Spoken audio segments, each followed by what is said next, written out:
This is Jamie with Starry Constellation Magazine. This is such a great take on Freaky Friday, sort of, because it's got the whole family involved, start to finish, pets included. Was there something about the premise that truly interested in you directing this? Yeah, I think you nailed it. I think just the idea of doing a film in this genre of body switch, but doing it father son, mother daughter, dog baby, that took it to a place of, okay, this is an interesting challenge that I don't think I've ever seen before. What can we do with that to make it fresh and original? And hopefully we succeeded. It's a lot different than, with an astrological reader who's involved rather than, I just, flipped, I found this piece of paper and I made a wish, and it's a lot different than that. So I think that's a great take on it as well. And I think it's very modern, as well as Jess and Bill are trying to, manage their family with the technology being apparent these days and people and stuff like that. And just, everything, there's college involved this time and things like that. So I think it's a great body switch flip on the body switch. Jennifer and Ed are such exceptional in these roles, as well as Jess and Bill. How involved were you in the casting of this film? Very involved. Jen and I were very, very specific and careful about all three of those main roles, and also Rita's role too, of course, because she's the embodiment of a holiday angel, and who could do it better? But I knew, yikes, that young girl's going to be tough because she has to stand up in a two-shot with Jennifer Garner. But I saw what Emma was doing in Wednesday, and I just thought, wow, she's really, really popping off the screen, and I love. Jenna Ortega, guy, I couldn't draw her name for a second. I made a movie with her in the second Babysitter movie. And I just saw Emma pop off the screen in Wednesday, and I thought, well, maybe her.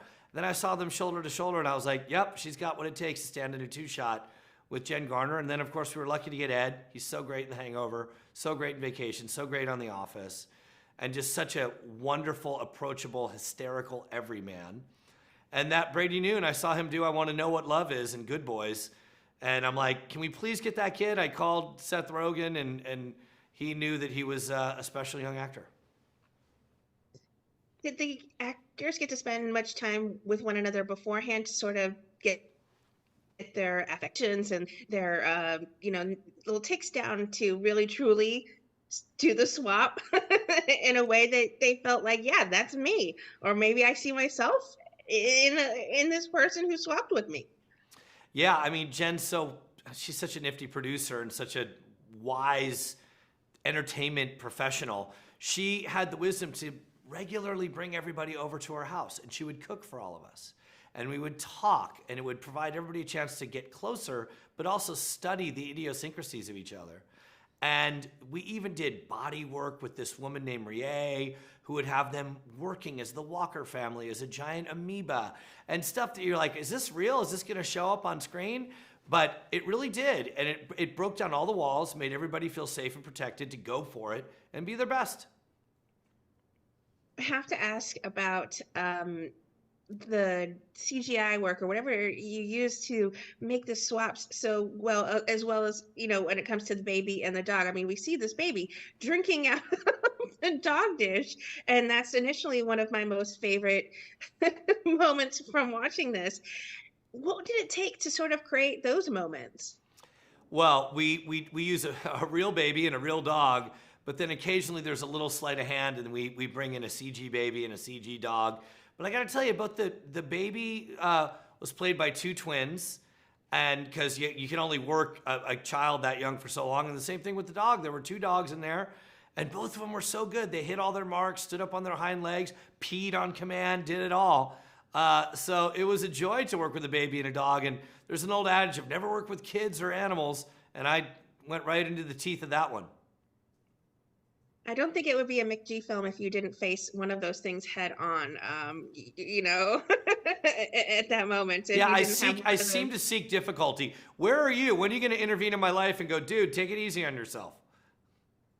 We'll see if we can get that into your. We'll remind you of that before your next project that you work in. Right on. Well, as I said, there's so many memorable and super funny moments from the movie throughout. What were some of your favorites that looking back where maybe you weren't sure about it in the script, but turned out exceptional when you're watching it in the editing bay?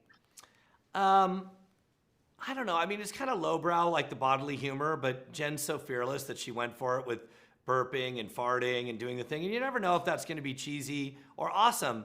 And I'm like, I just think that Jen has enough cinematic weight that she could make these things grounded and just funny and not go off the rails. So that, and I remember on the day, I'm like, hey, Jen, slap Ed. She's like, oh, I can't do that. I'm like, no, no, no, it's right for the character. Go for it. It'll be great. And the kiss and, you know, just sort of rocking out at the end of the movie with the guys in Weezer. There was so much fun in this movie, and I hope that fun gets into the film and puts a smile on your face, and you can feel it and go, wow, it looks like they had a really good time making that movie, because we did. It's exceptionally funny, I think, and it's perfectly timed because we definitely all need more humor in our lives No these doubt. days. What kind of fan response have you been receiving, or a response at all from people who have watched the movie themselves and really feel it's standout comedy film? Well, so far the response has been great. I mean, I turned to you and asked you. You saw it, but I'm just hoping it's just a very engaging rocket ship of a film experience that makes you laugh and has you a little teary eyed at the end, and thoroughly engaged all the while with these great actors and this fun story and Rita Moreno, and it's colorful and big and filled with oxygen. And you're right, the world's a little tricky right now. We could all use a little more laughter. What's next for you? Have you been working on some other projects, or do you have some things coming up already planned out? I'm finishing a movie right now that stars Joey King on the book series Uglies. That is kind of a young adult experience, very Hunger Games, that sort of thing. So that should be coming out next year. And yeah, I'm writing a semi-autobiographical project about the music scene in Orange County in the 1990s. I'd be remiss if I didn't say how iconic you were during that time period with all the music videos that you were a part of.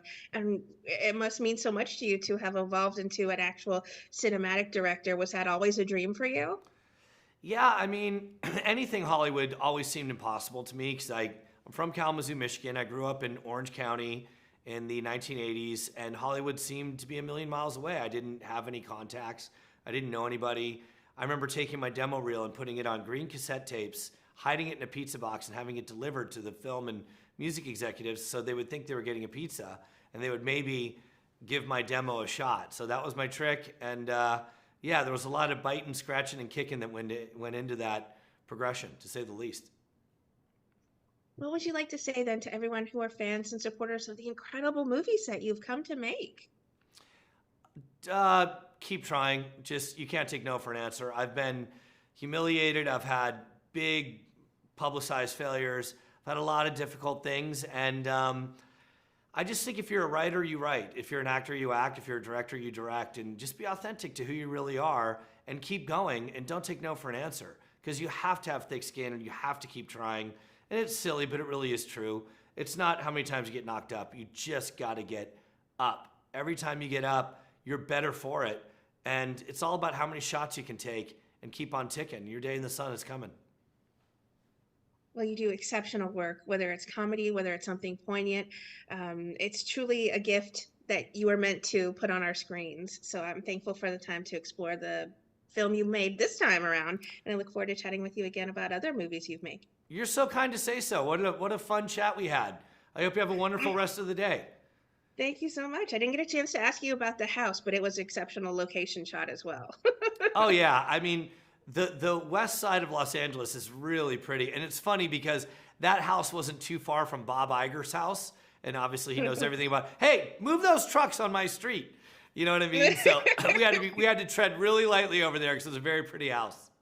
Well, you have an exceptional gift for comedy, so I look forward to chatting with you about more wonderful work, as I said, you do in the future. Ah, you're very kind to say so.